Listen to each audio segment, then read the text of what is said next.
देखिए 25 नंबर प्रश्न पर ध्यान दीजिए। 25 नंबर में है कि अप्रमाणित कार्य का निर्धारण करना है, यानी अप्रमाणित कार्य का जो लागत है उसका निर्धारण करना है। सवाल में दिया हुआ है आपको कि मेसर्स किशोर एंड कंपनी ने 1 जुलाई 2020 को एक ठेका अनुबंध पर कार्य आरंभ किया। वे अपने खाते प्रत्येक वर्ष 31 मार्च को बंद करते हैं। 31 मार्च 2021 को निम्नलिखित सूचना दिया हुआ है कि मटेरियल भेजा गया है साइट पर 50,000, फोरमैन की सैलरी 12,000 और फोरमैन का वेतन 12,000, मजदूरी दी 1 लाख। एक मशीन जिसकी कीमत 32,000 है, कार्यस्थल पर 1/5 भाग प्रयोग हुआ है, जीवन काल 5 वर्ष अनुमानित है और इसका अवशेष मूल्य 2,000 रुपया है, यानी इस पर डिप्रिसिएशन का कैलकुलेशन करना है। सुपरवाइजर ने अपना आधा समय इस ठेके पर दिया है और इसके लिए उसे 2,000 रुपया प्रति माह दिया गया है, ठीक है। और अन्य व्यय 15,000 के थे। ठेके स्थल पर सामग्री 9,000 का बचा हुआ है। ठेका लागत 4 लाख का है, ठीक है। उसका 2/31 मार्च यानी खाता जब बंद हुआ है उस समय तक 31 मार्च 2021 तक 2/3 भाग कार्य पूर्ण कर लिया गया है। और जबकि आर्किटेक्ट ने 2 लाख का जो है वो प्रमाणित किया है, यानी प्रमाण पत्र दिया है, ठीक है। अच्छा, और जिस पर 75% नगद प्राप्त हुआ है, ठेका खाता बनाइए। इतना बात दिया हुआ है। अब ये बनेगा कैसे उस पर ध्यान दीजिए, ठीक है। अब यहाँ पर कॉन्ट्रैक्ट प्राइस जो आपको दिया हुआ है सवाल में, कॉन्ट्रैक्ट अकाउंट बना रहे हैं। ये हम 31/3/2021 को बना रहे हैं और ठेका मूल्य 4 लाख का है, ठीक है। Material sent to site, to material sent to site, यानी ठेका पर जो माल भेजा है वो 50,000 का माल भेजा है। उसके बाद फॉरमैन का वेतन जो है वो है 12,000, टू फॉरमैन सैलरी 12,000 का है, ये खर्चा। उसके बाद मजदूरी हमने 1 लाख दिया है, टू वेजेज 1 लाख का हो गया। उसके बाद आगे आपको दिया हुआ है कि एक मशीन है जिस पर डिप्रिसिएशन आपको चार्ज करना है, तो डिप्रिसिएशन ऑन मशीन। अब इसके लिए हम लोग वर्किंग नोट करेंगे। क्या वर्किंग नोट? देखिए यहां पर वर्किंग नोट करते हैं। Working note number 1, calculation of depreciation. Yearly depreciation जो होगा आपका वो क्या होगा? तो cost value of assets minus scrap value बटा एस्टिमेटेड लाइफ। यानी एक मशीन का कीमत है 32,000 और उसका जीवन काल है कितना? 5 वर्ष, और 5 वर्ष के बाद उसका स्क्रैप वैल्यू 2,000 बच जाता है। तो ध्यान से देखिए, 5 साल के बाद 2,000 बचता है, तो 5 साल में टोटल कितना डिप्रिसिएशन लगा? 30,000। तो 5 साल में 30,000, तो 1 साल में कितना? 6,000। तो यहां पर ऐसे ही कैलकुलेशन होगा, 30,000 बटा 5 कट जाएगा तो 6,000। तो यहां पर आपका जो कॉन्ट्रैक्ट पर काम हुआ है 1 जुलाई 2020 से काम शुरू हुआ और 31 मार्च को खाता क्लोज हो रहा है। तो कहने का मतलब 9 महीना हमारे यहाँ काम हुआ। काम कितना हुआ? 9 महीना। तो सवाल जो है डिप्रिसिएशन 6,000 पूरे साल का लगता है, तो 9 मंथ का डिप्रिसिएशन कितना होगा? तो 6,000 गुने 9/12 करेंगे ना, कैलकुलेशन कीजिएगा तो कितना निकल जाएगा? 4,500 निकल जाएगा। तो ईयरली डिप्रिसिएशन कितना हो जाएगा? 4,500, ठीक है। अब चलिए, अब आगे है अगला खर्चा, सुपरवाइजर का सैलरी। सुपरवाइजर भी काम करता है हमारे ठेका पर। तो टू सुपरवाइजर्स सैलरी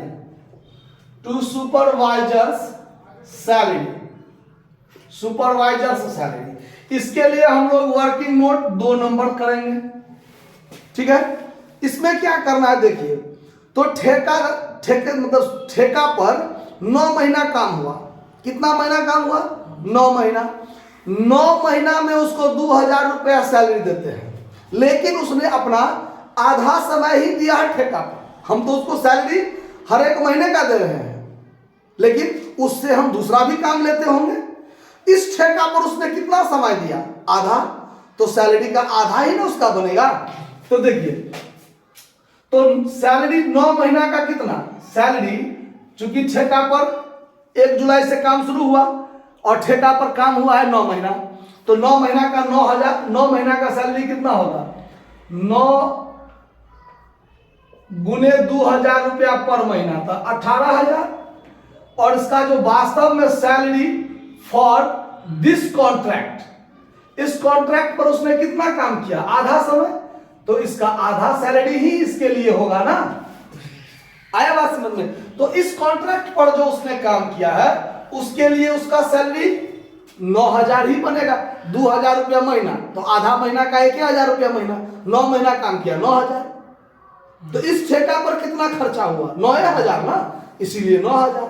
हमने उसको दिया 18000, लेकिन 18000 पूरा इस ठेका पर तो काम नहीं किया ना, आधा काम किया, तो आधे सैलरी इस पर चार्ज करेंगे हम लोग। समझ में आ रहा?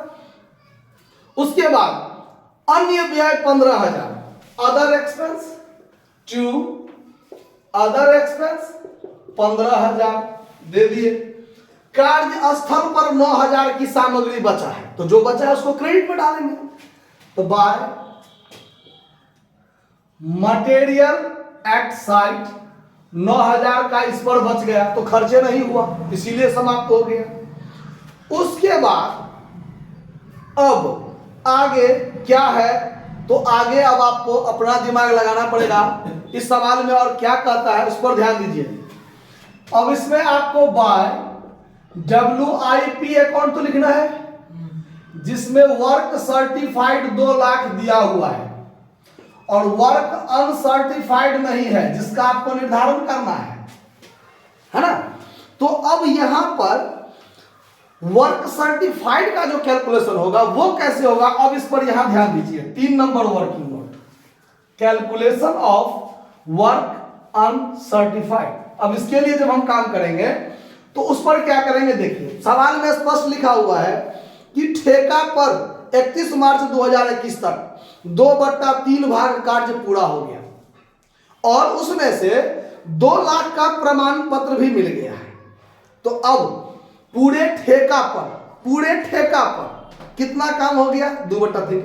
पूरा ठेका पर 2 लाख प्रमाणित, ठेका मूल्य है कितना? 4 लाख। तो इसका मतलब 4 लाख का आधा 2 लाख तो प्रमाणित हो गया ना।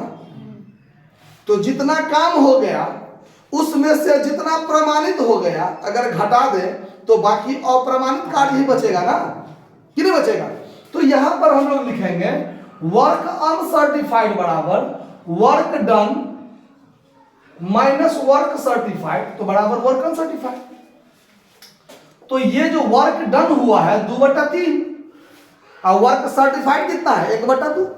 चूंकि 4 लाख का ठेका है और 2 लाख प्रमाणित है, तो आधा भाग तो प्रमाणित हो गया। पूरे ठेका की बात कर रहे हैं अभी हम। पूरा ठेका पर 2/3 काम हो गया और पूरे ठेका का 1/2 प्रमाणित है। तो पूरा ठेका मूल्य जितना भी होगा, पूरे ठेका मूल्य जितना भी होगा उसका घटाने के बाद जो बचेगा वो अप्रमाणित कार्य होगा, क्योंकि हम पूरे ठेका पर काम कर रहे हैं। तो यहां पर 1/2 लेस करेंगे तो कैलकुलेशन करेंगे 6, 4 में से 3, 1/6, यानी पूरे ठेका पर जितना खर्चा होगा उसका 1/6 अप्रमाणित है। तब पूरा ठेका पर कितना खर्च होगा ये भी तो हमको जानकारी नहीं है, क्योंकि ये जो खर्चा है वो सिर्फ 2/3 है। तो पूरे ठेका को यदि हम अपने आप में 1 माने तो 1 भाग का 2/3 हो गया। पूरे 1 भाग का 1/2 प्रमाणित है, तो पूरे का 1/6 भाग अप्रमाणित है। तो पहले पूरा ठेका का वैल्यू कितना वो तो देखना पड़ेगा।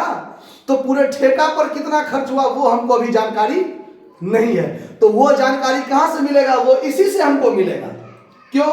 तो कैसे? देखिए, ये पूरा ठेका पर, पूरे ठेका पर कितना खर्च हुआ? इतना, इसमें से इतना माइनस, तो जो होगा खर्चा वो 2/3 का खर्चा ना, क्योंकि काम तो 2/3 हुआ है। तो 2/3 भाग का कितना खर्च, ये यहां पर हम देखते हैं। Total cost for 2/3 part of contract बराबर, ये हमको इससे मिलेगा, ये इससे मिलेगा। कैसे? तो देखिए, जोड़ते हैं। 50,000 प्लस 12,000 प्लस 1,00,000 प्लस 4,500 प्लस 9 और 15 24,000, 24,000, 1,90,500। उसमें से 9,000 तो बचले है ना, तो वो तो खर्चा नहीं हुआ, तो इसमें से हम क्या कर लेंगे? माइनस कर लेंगे 9,000 बराबर 1,81,500। यानी इस टोटल खर्चा में से इसको घटा लेंगे तो 1,81,000 कितना है? 500, 1,81,500।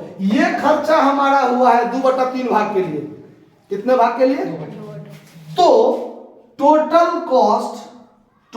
Cost of contract, total cost of contract यानी 2/3 पार्ट के लिए इतना खर्च है, तो पूरे ठेका पर कितना, इसको निकालने के लिए 1,81,500 गुने ये 2/3 को उल्टा देंगे, 3 ऊपर 2 नीचे कर देंगे।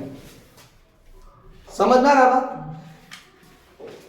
2 भाग में, 3 भाग में 2 भाग के लिए इतना खर्च। कैलकुलेशन समझिए, ये 3/2 कैसे हो गया? तो अगर मान लीजिए हम ऐसा देखते हैं कि 3 भाग पूरे कॉन्ट्रैक्ट मान लिए, तो 2 भाग के लिए तो इतना खर्च हुआ ना, 2 भाग के लिए 1,81,500 खर्च, तो 1 भाग के लिए कितना?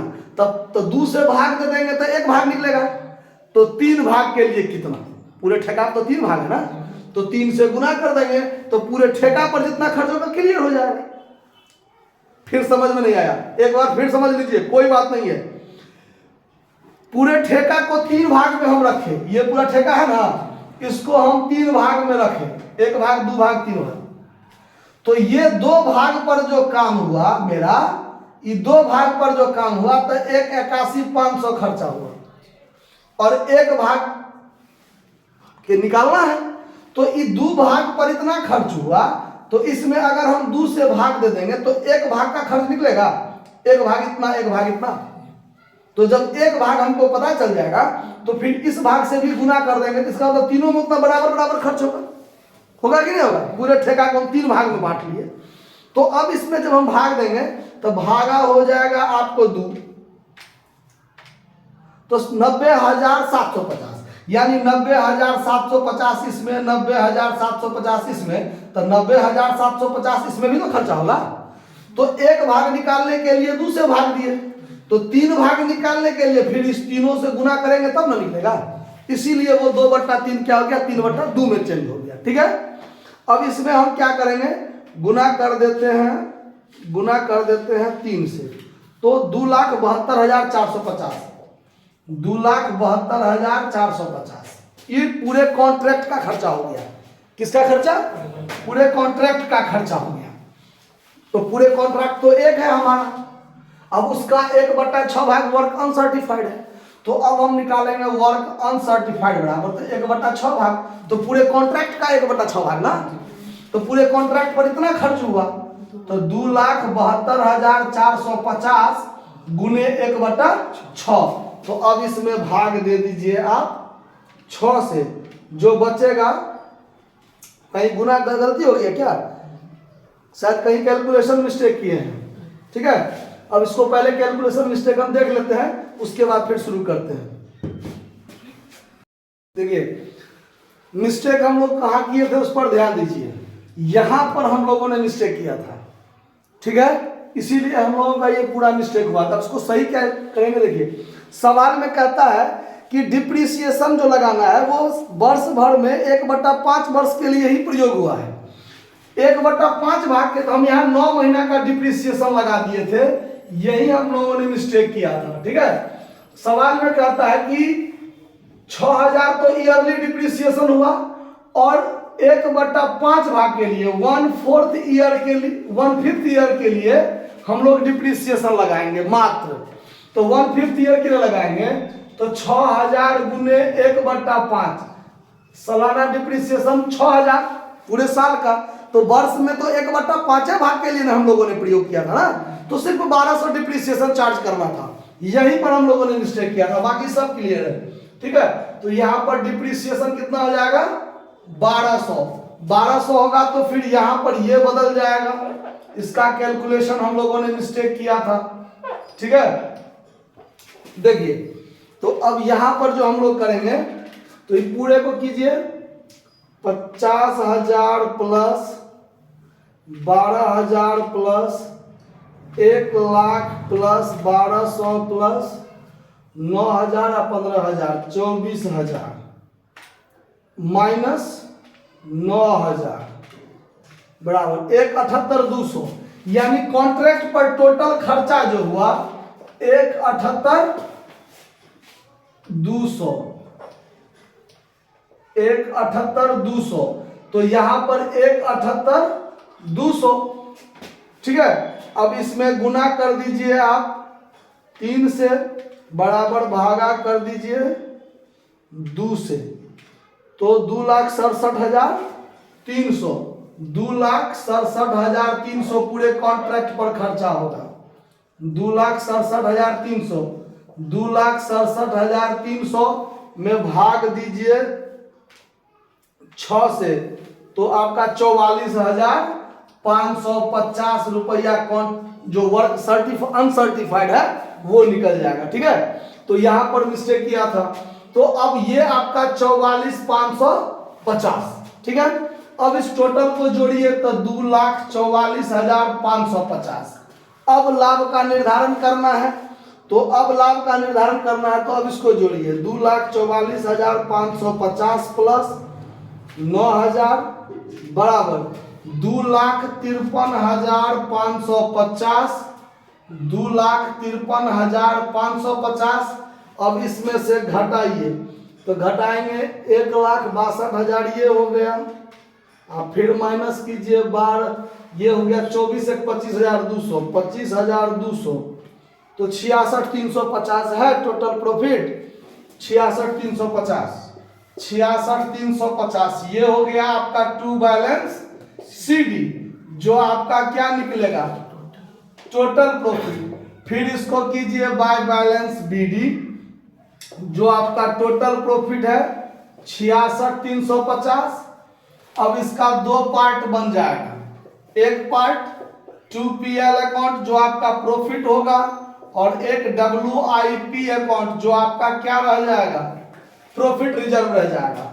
तो PL निकालने के लिए किस सूत्र का प्रयोग करते हैं, तो यहां पर देखिए PL बराबर डायरेक्ट काम कर देते हैं, टोटल प्रॉफिट 66,350 2/3 भाग, चूंकि 1/2 भाग प्रमाणित है, तो 2/3 भाग गुने कैश रिसीव्ड, सवाल में स्पष्ट लिखा हुआ है 75% भुगतान कर दिया है, तो 75/100। अब इसको कैलकुलेशन कीजिए 25 तिया 25 चौका, 3 से ये 3 कटा, 2 दूनी 4 कटा, और 2 से इसको काटिए, तो 66,350 भागा 2 कर दीजिए, तो 33,175 जो है वो लाभ हो जाएगा। 33,175, तो 33,175 लाभ और 33,175 WIP अकाउंट में ट्रांसफर होके रह जाएगा। तो 66,350 यहाँ, 66,350 यहाँ लिख दीजिए, सवाल बनकर तैयार। क्लियर, कहीं कोई दिक्कत नहीं ना है, नोट कर लीजिए। धन्यवाद।